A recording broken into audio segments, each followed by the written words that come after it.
So, ito yung ating maintenance monthly guys, no? Ang red ginseng.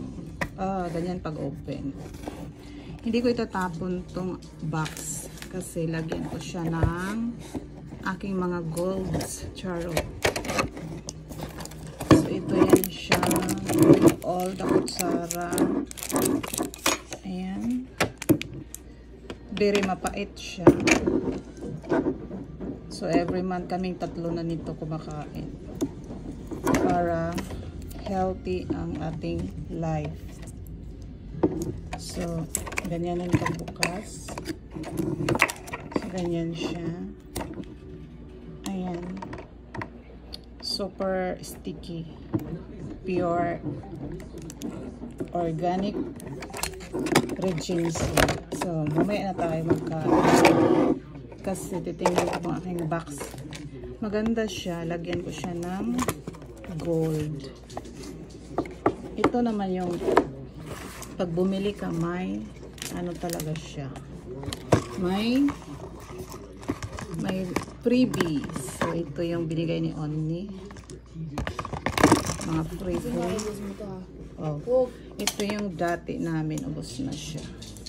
So, dahil tatlo kami, isang buwan lang siya. So, ubusin ko na siya. Pag last na, pwede mo siyang lagyan ng hot water at inumin. So, lagyan lang natin ng hot water to. At inumin namin ng aking Junakis. Okay, igwa. Ayan.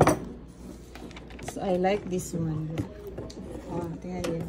Parang may naalala ako. Char. Anong style nito ba?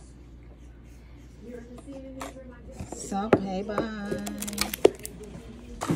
Ano kaya ito? Hindi ko alam paano ito kainin. Ano siya? Ginsenoside. Hindi ko alam. Vitamin B1, B2, B6, B12. Vitamin 10. Kaji daw mineral. So, tingnan natin. Ito yung freebies ni Onni. Pag bumili ka ng kung sa kanya.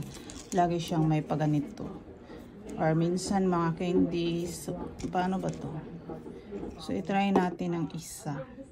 Ang lasa. So, kainin natin. May dalawang ano. Isang inuman lang ba to? Ayan, ano din siya. Red ginseng din siya. Amoy ginseng nga. Tapos ito. Ganyan siya. Water din siya. Oh. Ano din siya. Lasang ganto din. Lasang humsam din siya.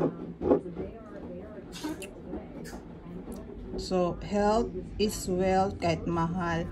Bali, ang price nito, Shibyuk Manon, paano ba sabihin? Basta, Shibyuk Manon siya ang isang ganito. Pero pag mag-sale siya, nasa Shibu Manon lang. Pag walang sale, ganun ang price niya. So, yan lang. So, uminom tayo nitong daily.